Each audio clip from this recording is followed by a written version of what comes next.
All right, well, good afternoon. Thank you all for joining us today for our virtual field day. I'm Liz Ripley. I'm the Conservation and Cover Crop Outreach Specialist with Iowa Learning Farms.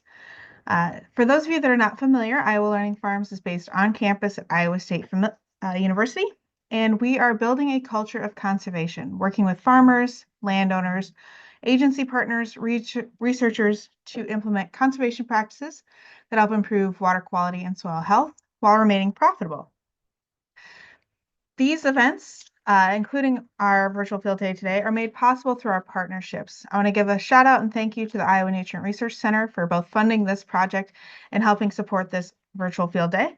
Additional support comes from Iowa Department of Agriculture and Land Stewardship, our USDA Natural Resources Conservation Service, Iowa State University Extension and Outreach, Iowa Department of Natural Resources, US EPA Section 319, GrowMark, our conservation districts of Iowa, and the Iowa Soybean Association. So in just a moment, we're going to head to the field to learn a little bit more about this innovative research project looking at summer annuals for forage potential. But I just want to encourage you, if you have questions along the way, feel free to submit them in the chat, and we'll have an opportunity for discussion, dialogue following the video. So without further ado, I'm going to introduce our panelists today that are going to be answering those questions. They're Iowa State University Extension and Outreach Beef Specialists, Chris Clark, Erika Lundy-Woolfolk, and Patrick Wall. And I invite you, because this is being recorded, that following today's presentation, you'll get an evaluation with a link to this recording to share this with folks who weren't able to join us today, or maybe look back and see what questions you may have as follow-ups as you maybe consider adding some of these forage potentials to your operation. So without further ado, let's head to the field.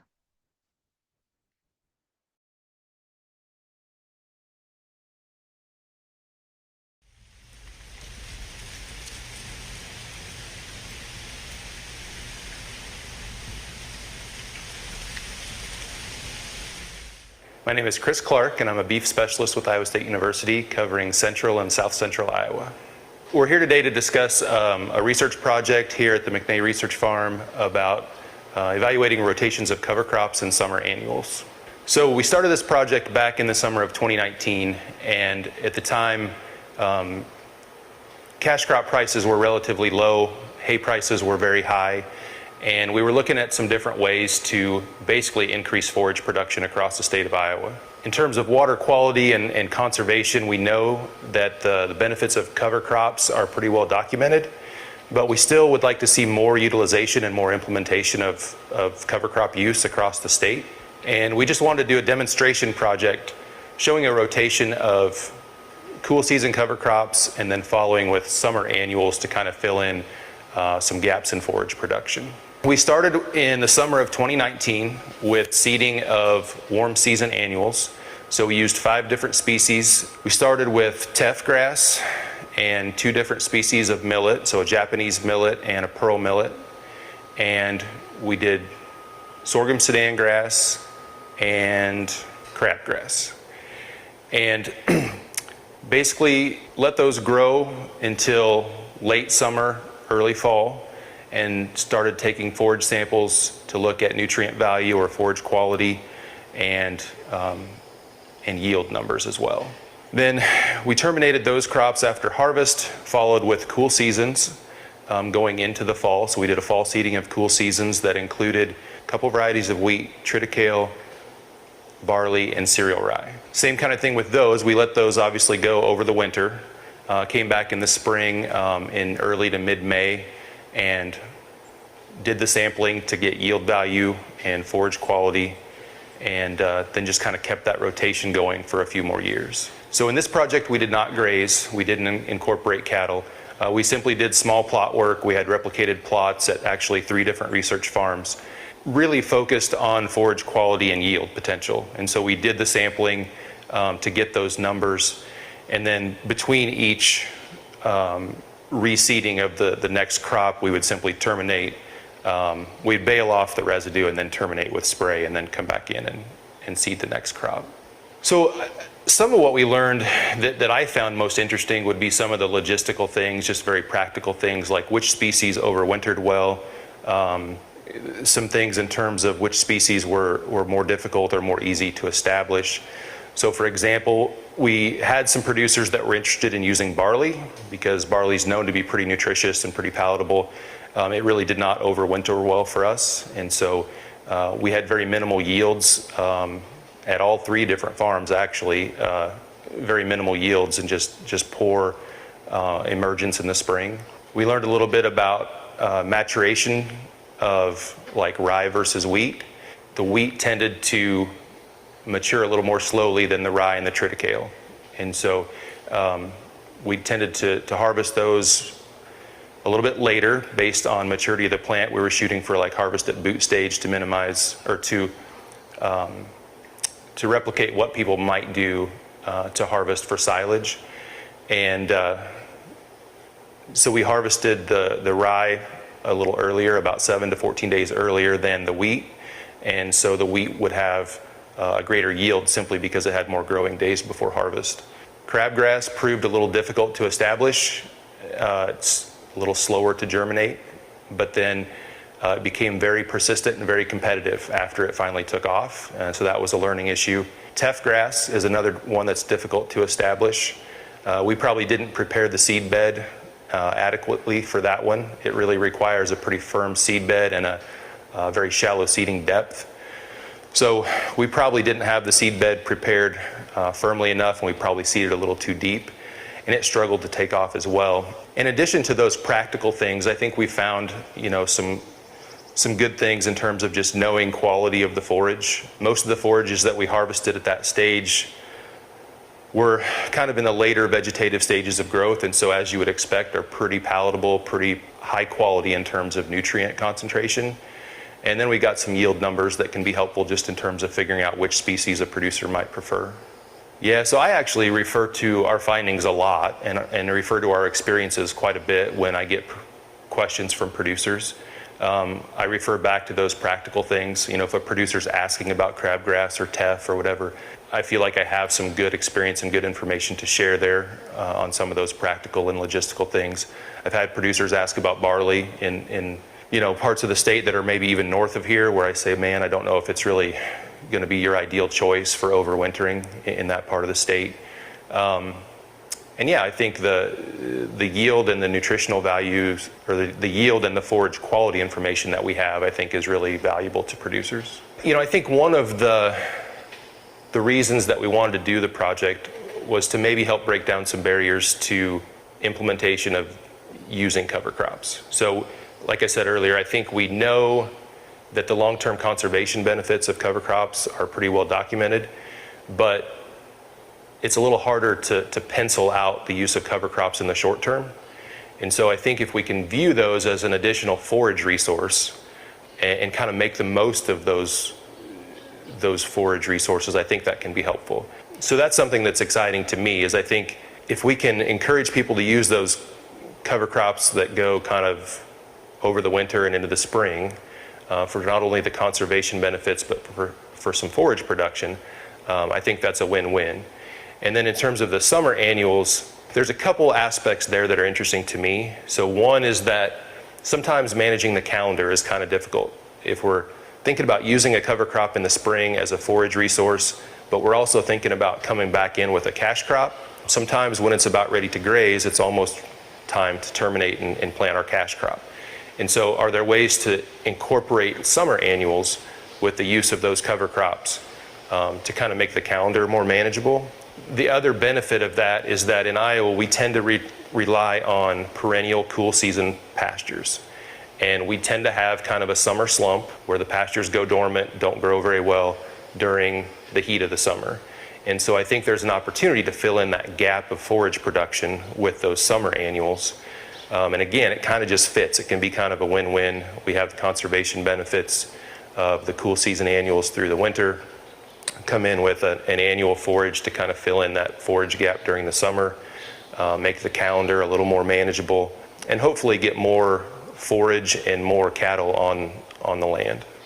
My name is Erika Lundy-Woolfolk. I am a beef specialist serving Southwest Iowa for Iowa State University Extension and Outreach. One of our goals with this project was to really focus on showing producers what they can get in terms of amount of annual forages per acre.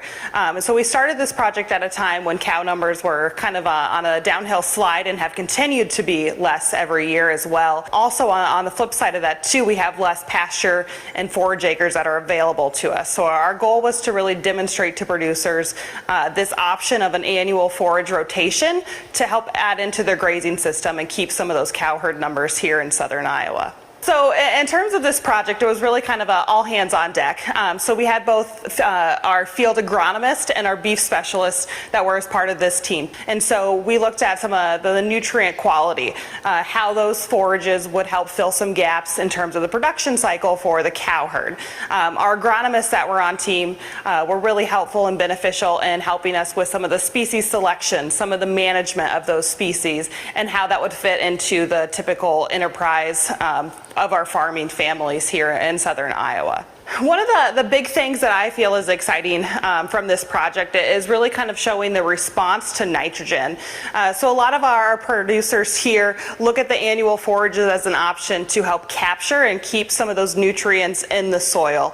And while that's important too, we also know that those plants need some nitrogen and some of those other fertilizers to help have the best productivity possible. And so one of the nice things that we did with this study is that in our plot works, we had some plots that received no nitrogen while others received 50 pounds of nitrogen. And we really did see a very nice response when we did apply that nitrogen, which is really beneficial because that's giving us more tons of forage per acre to utilize for that cow herd. So in this project, we just looked at 0 or 50 pounds of N that was applied. And we chose the upper limit of 50 pounds because that's pretty standard for what gets applied to our pasture acres. Those perennial pastures that we have, pretty common to see 50 pounds of N that's applied. And there's been a lot of research that has showed that's kind of the happy medium in terms of getting that forage productivity, but we're not investing a whole lot of extra money into those pastures. So if we're at that approximately 50 pounds of nitrogen, that's kind of the breaking point for seeing productivity but keeping costs in check and not losing extra nutrients. Yeah, so species selection really becomes important and varies across farms. So depending on what one producer's goal is, it might result in a different species that they need to utilize versus than their neighbor. So one great example is just looking at the maturity of our cool seasons. So for example, cereal rye is one of the first to break dormancy in the spring, really takes off and will reach maturity, be ready to harvest quicker than some of our others that we utilize, like that winter wheat. So if a producer is planning to follow behind with beans or corn, looking at that cereal rye is probably going to be more beneficial than looking at some of those wheats, which would be better for grazing later on in the year. Same thing with our warm seasons as well. So typically we look at those being seeded sometime in June, maybe into July.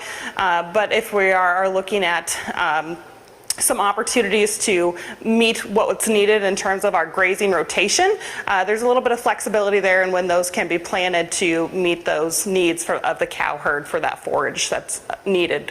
Yeah, so this research was really focused on some small plot work to get some initial feedback value of what the nutritional value of variety of species would be.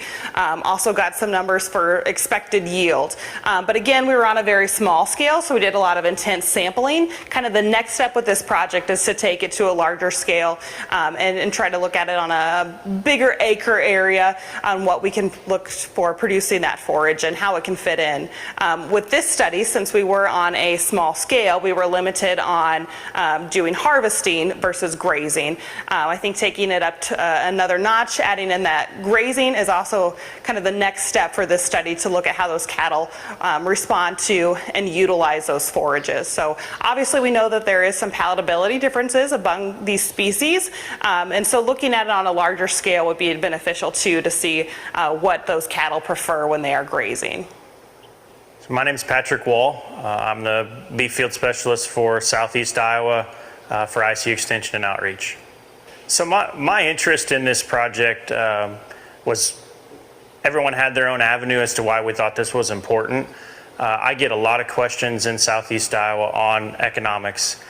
They want to do something, they're interested in soil health, they're interested in conservation, but they can't put out a big cash outlay to do so. or they have to make it work with their current situation with the cow herd.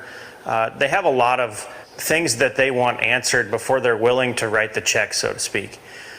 So some of it was, they'd have a seed salesman stop by and talk about the new great variety of XYZ for cover crops.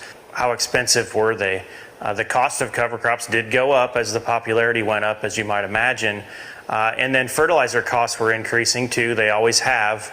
But the economics when we started the project really presented themselves to sacrifice a few acres for forage to feed the cow herd when hay was just too expensive to buy. So how could we make that work, and could we make it compete with corn and soybeans? We're not talking about a huge acre outlay, because as you know, they can expect over 20 ton to the acre of forage when they do corn silage. So we had to be able to economically compete with that. One of the interesting things now is the duration of that project. We were pretty dry. Most of our drawback in terms of yield was just lack of rain, and we did it in 3 parts of the state. We know it doesn't rain the same everywhere, so we got a little variation that in terms of rainfall. But we're in 2024 taping this now, and most of the state is wet. So I wonder now how much different this project would look if we continued through a much different weather pattern. Right now, cattle producers aren't nearly as concerned about hay because they're making enough off the acres they already have. But feeder cattle and fed cattle prices are record high. Cattle are really good property. So what could we do with a cover crop to increase our cow numbers off the same land base we already have? They're really going to continue to be interested in some of the parts of this project. What we don't know is how much better, how much different will our yield and forage quality measurements be in a much different climate that we're in now. Heavy rainfall is obviously beneficial to any crop. It's really beneficial to a forage crop. The drawback, when we talk about crops like cereal rye, they're very unforgiving when it comes to the weather window that we need to get in and harvest that crop off. The insurance piece is also something that needs to be considered. Insurance agents have gotten much more relaxed on insuring a cash crop after a forage crop. But what do we do for insurance if we take that acre completely out of production and put it into forage production for the entire year? Economically, they're not used to seeing something like that because they've never done it before. Some of the things that we ran across economically here, we might have an expensive seed that produces a really high quality hay, but if we can't get that established correctly, we've wasted all of that money. And some of the things we learned, like crabgrass and teff grass and some of those varieties that we get a lot of questions about, when it's done right, that forage is incredible. We can't replicate that everywhere. And we used very typical equipment of what most, I would say, cattle producers in Iowa have available to them. We didn't go grab a new fancy drill. We didn't go purchase a bunch of high-tech new equipment to do this. We used what we had. And much of the producers that are asking us questions are very limited on equipment. They're more so limited on time. They have chores like everybody else. They've still got the cash crops to put in and take out. So we have to work around that window as well. Economically, we found that the simple process was still probably the easiest and the most beneficial in terms of forage production, forage quality, and the economics behind it. So I probably look at research as to showing producers what not to do as much as I do what we should do. And this project did both. I think we learned some of the things that we probably shouldn't do here in Iowa. And the species selection, the seed companies are really interested in finding the new next shiny seed that we can use for this purpose. The producer wants something that's consistent. Cereal rye is really consistent. They also need to be able to sort of plan to manage year to year, even with weather changes. They got to know what to expect. Cereal rye, we've come to know what to expect. There's enough of it. Things like barley and even triticale to a certain degree, we've got a lot more to learn. So if we did those varieties year after year after year in different weather climates, maybe one would surface that in a certain scenario we should be using instead of the cereal rye that everyone's used to. We've summarized this report from a number of different angles. We do monthly columns in Iowa Cattleman's Magazine, Progressive Farmer, places like that. Our monthly newsletter is called Growing Beef. Probably the most valuable thing we learned from this project will be the ability for a producer to pick up the phone and call any one of the 6 field specialists in the state. And we can draw from the experience of this project and apply it to what they can do in their own personal situation. Every situation's different. Every year is different. So we get a lot of those knee-jerk reaction calls, what do I do now, that this project can really help us answer.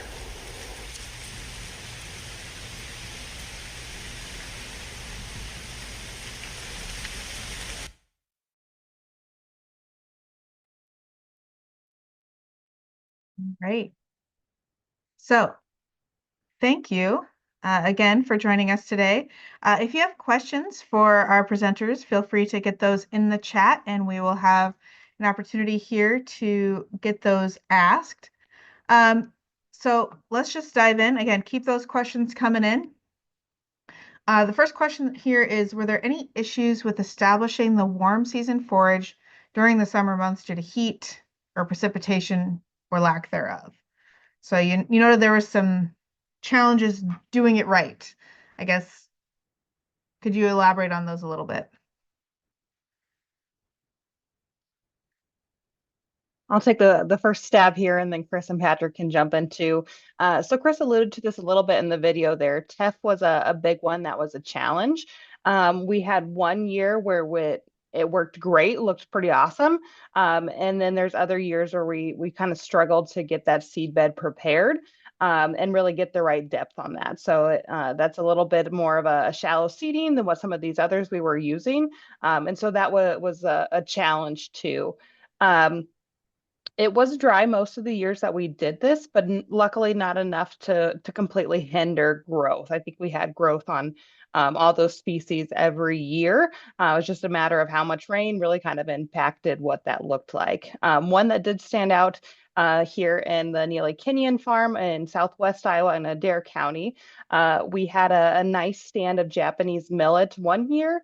Or the first cutting of the year. And then on these, we did take, or tried to at least, take 2 cuttings on those warm seasons each summer as if possible. And so the first cutting looked pretty good with that Japanese millet. The second cutting basically didn't get much rain between those 2. And it just shot up a seed head and was done. There was no more leaf growth that was there at all. So that one was a big one that kind of stuck out because it didn't accomplish our goal of continuing to add forage into that rotation.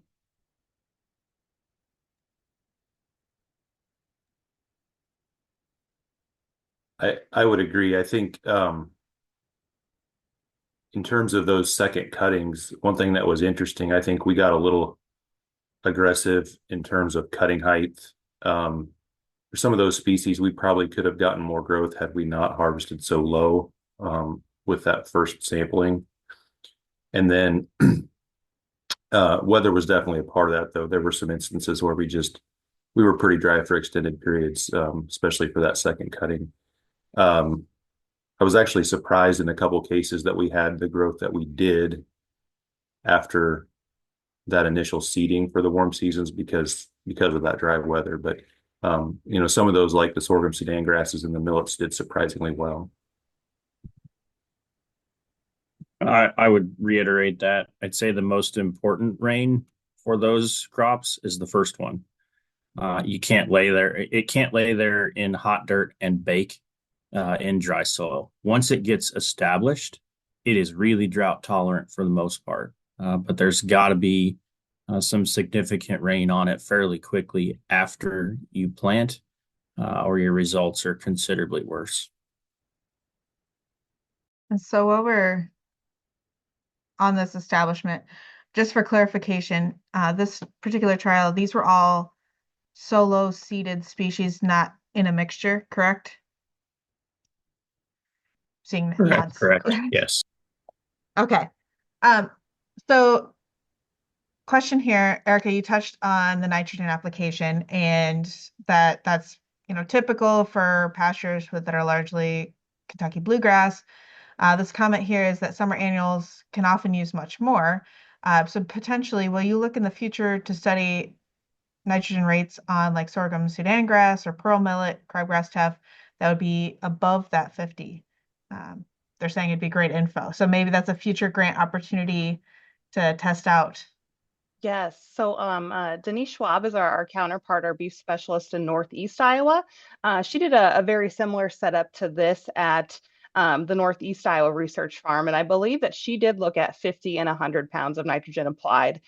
So her rates were a little bit different. So if you know Denise, reach out to her and she can share that. Or I know she has a research report that's got this data that's out there as well, too. And while we're talking on that nitrogen, how like what was applied, how and when? So I you did believe the it was 50 pounds, but like type and application method. Yeah, so I think it was urea. Patrick and Chris help remind me. Would have been broadcasted. So on our cool seasons, it would have been applied in the spring, near just a little bit ahead of kind of when it was turning green. And then our warm seasons, it would have been similar to would have been have already been seeded, starting to come up and emerge, and then that would have been applied. Okay. So kind of bigger picture here. What would you say is the main takeaway from this experiment? What should farmers be doing overall in Iowa? I said throughout the US because we did get some folks here beyond our borders. So, general recommendations for producers based on what you learned in this project. I'll take it from the cow perspective. When hay is expensive, this is a really viable option to bridge the gap. When hay is cheap, there is a lot of things that have to go right for the economics to work. So this isn't a be all end all. We need to do this on every acre every year, in my opinion. But in certain situations, especially with $3.50 feeder cattle right now, you might want to be looking at some other options to try to expand, and this is a pretty good one. So, semi-related to that question here, do you think this system of incorporating summer annuals has the potential to possibly replace any permanent pastures, or is this meant to supplement pastures? Yeah, great question. I think if we knew what Mother Nature was going to throw at us, then probably it could really be much more of a replacement. I really kind of view this as a good addition or supplement to it, and really just kind of trying to fill in some of those gaps outside of our perennial pastures. When it's successful, maybe we can look at this as extending our grazing season, filling in some of those gaps, and giving our pastures kind of a break or that rest period that they need. I'll add to that. I've actually done this on some really marginal acres, and took them out of your corn soybean rotation. The typical thing we do here in Iowa. But the economics suggested that that was a good idea. So, you know, is it going to replace whole farm? No. There's some insurance ramifications. There's a lot to think about. When grain prices are cheap and fertilizer's high, then yes, this is a pretty viable option for the marginal acres that cannot produce, 240 bushel corn. So it like I say in everything in extension, it depends. But the poorer the dirt, the better this idea becomes. Very succinct there. Uh, how does the nutrient analysis of cereal rye forage compare to good quality dry alfalfa hay?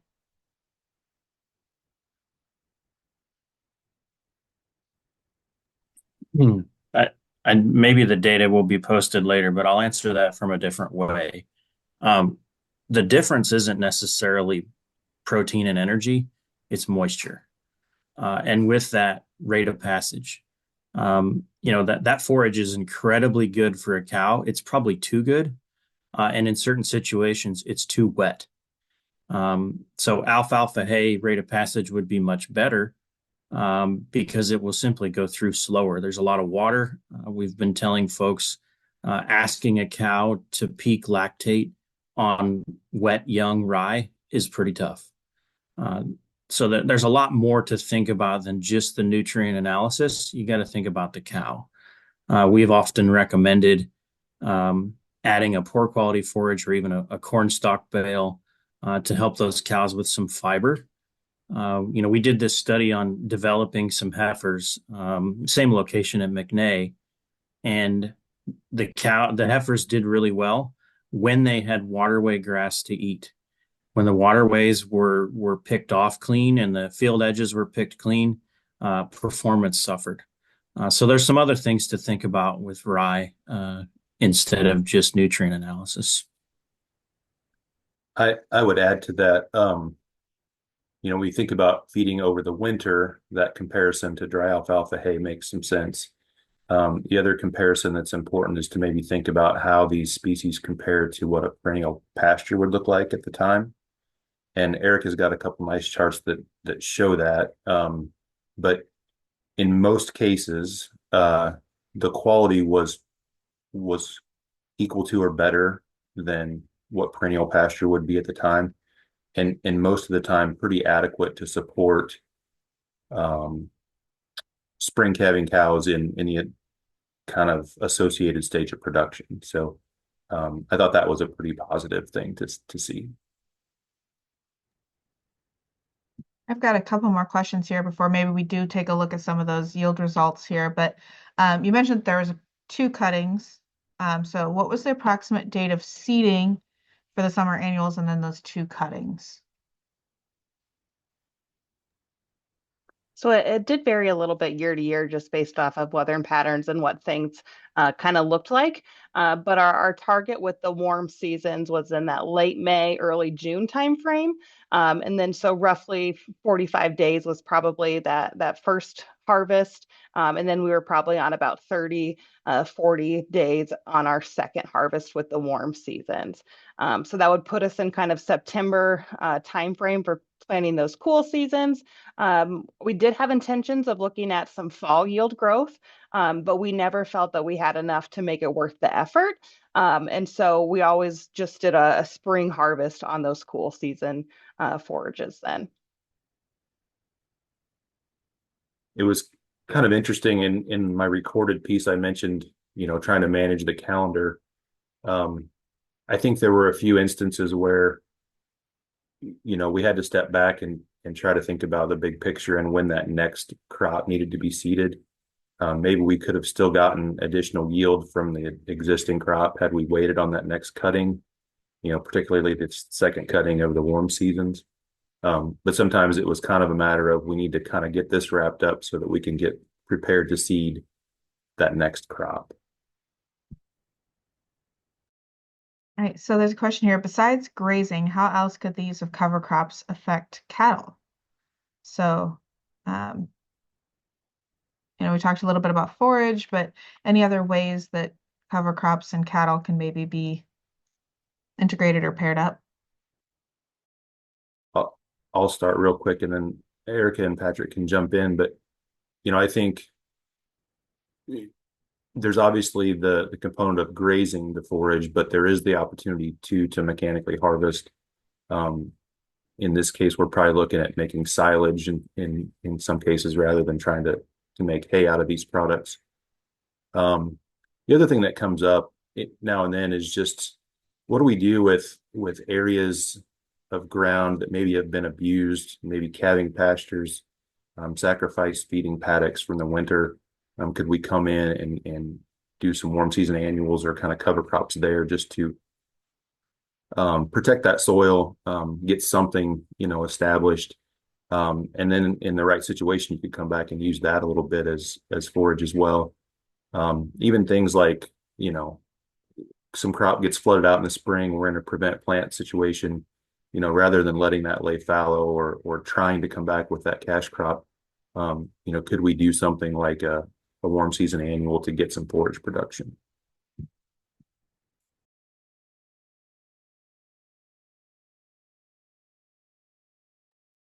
I'll just quickly mention a side benefit, and that's water infiltration.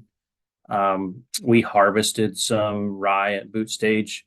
Um, the forecast changed, for lack of a better way to put it, and it rained 3.5 inches the night after we cut it. Um, we went out there and baled the rest of it at about 3 o'clock in the afternoon the next day and drove out on it and moved the bales off that night. Um, Obviously, it was dry when we got the rain, but water infiltration for the next crop can be a huge benefit to both the cow calf or crop farmer. Great. So I know, Erica, you maybe have some data you were going to share because there's a question here that maybe you have some slides or images to show, but can you give an overview of the yield and forage quality for the different species? And maybe if one of you can help us out in the chat of where they might find any reports or data to dive into some of this a little bit more.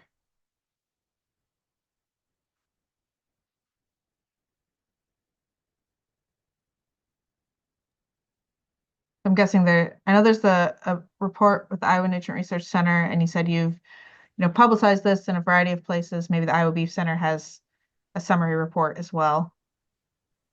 Yes, our the outlying research farms at Iowa State is where we conducted this study, and we would have farm reports there that would kind of outline some of these results too.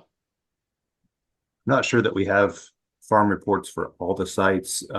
We do have in the outlying research farm reports at least a couple of those farm progress updates from McNay. And then I'd have to kind of find the link here, but the final report that was submitted to the Iowa Nutrient Reduction Center and posted through them is probably the best comprehensive summary of the first 2 years of the project. We did go another couple years with some different funding and did a few different species and actually probably still need to work on adding that all into the reports. But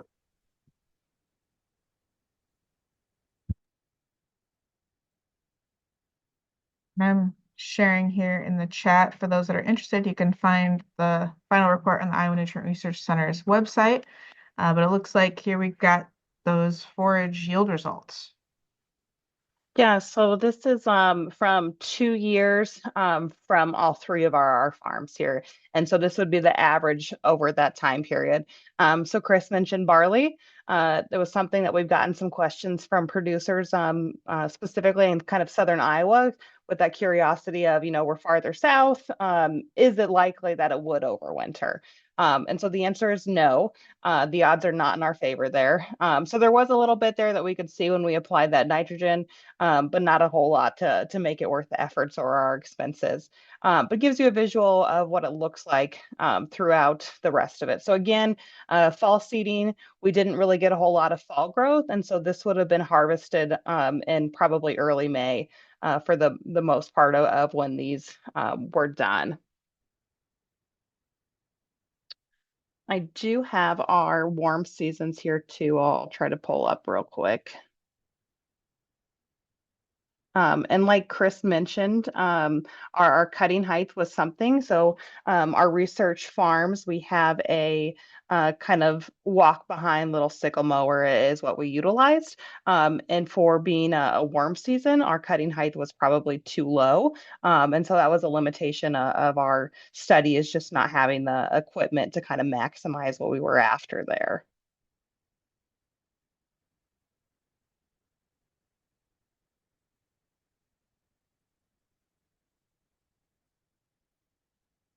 And so looking here, roughly in that 1.5 to 3 tons per acre, this would be on a dry matter basis of what we have there.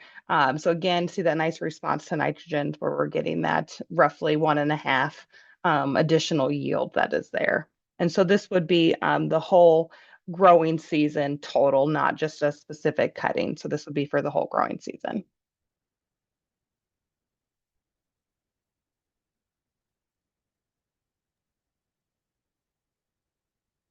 So there's clearly variations across the land region, but if someone were to be curious about incorporating summer annuals, where would you start?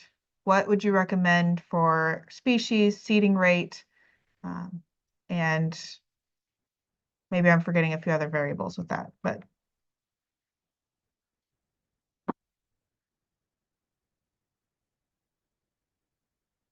and maybe it depends on if what kind of where they're at in their herd size and if it's fat cattle, breeding cattle, all that. So, I guess the first question I would ask is, how flexible are you on how you're going to remove that forage? If grazing is an option, obviously you got to have water, and you got to have a proximity with fence. Um, so, that would be maybe my first limiting factor on where. The first other thing I would start with is a soil test. Figure out where you're at. Maybe that the phosphorus level isn't where it should be. We need to correct that stuff first before we start putting a forage crop in and then worrying about nitrogen on top of that. But if grazing was an option, location would be where I would start. After that, all the factors that would typically enter into raising a crop anywhere else um, would be, what you would go with next. I would also start simple. Um, Cereal rye's been here a while. We know more about that one than anything. If you're going where a summer annual, sorghum sudan grass seems to be really popular. Things don't get popular by accident. So I would say that that would be probably the one I would start with if I was going to go that route. I would agree with some of those things. Think the big picture, keep it simple, use things that have kind of a proven track record. In terms of summer annuals, sorghum sudan grass would be maybe our most productive in terms of yield. Some of the millets can be competitive with that. And so like a pearl millet might be one of my choices just because I don't have to worry about the prussic acid risk with the millets that I might have to worry about a little bit with the Sudan grasses and the sorghum Sudan grasses. I might give up a little yield there, but maybe I just sleep better at night because I don't have to think about that issue. So.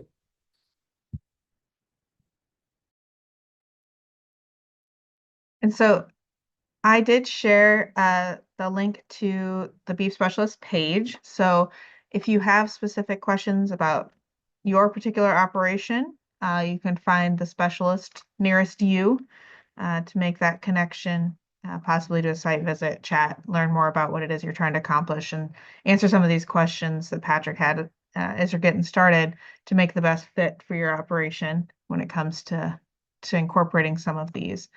Um, so I want to encourage folks, if you have any additional questions, feel free to get them in the chat. I do need to share a couple more things here as we're winding down our virtual field day. And the first is if you attended today for a CCA CEU, a continuing education credit, please email me. My email is there on the screen, and I will also add it to the chat here momentarily by 5 p.m. today with the name, your name, the name you entered to watch if it's different than what you have registered with the organization for your CCA, and then that number that's associated with that so that I can get that submitted for you tomorrow to earn your credit. And then if you are interested in any kind of edge of field practice, like a wetland oxbow or bioreactor, or even a saturated buffer, we can happily be a conduit to our Iowa Department of Agriculture and Land Stewardship, as well as some of our field ag engineers to help see if your site could be a good fit for one of these practices as we work towards meeting our Iowa nutrient reduction strategy goals. And lastly here, if you are a frequent visitor to our weekly webinar series, you've definitely seen this slide before, but we're asking folks to fill out a voluntary demographic survey. You can do so either by scanning this QR code. It's a very short one, easy to do on your phone, or you can type in this URL here, iowalearningfarms.org/survey. If you've already done this for a virtual field day this year or a webinar, thank you. If you have not, we ask that you do so. Only one is needed per calendar year. All right. I will go back to that CCA credit slide for those of you that may be in need of that and put my chat or my email here in the chat to copy and paste as well.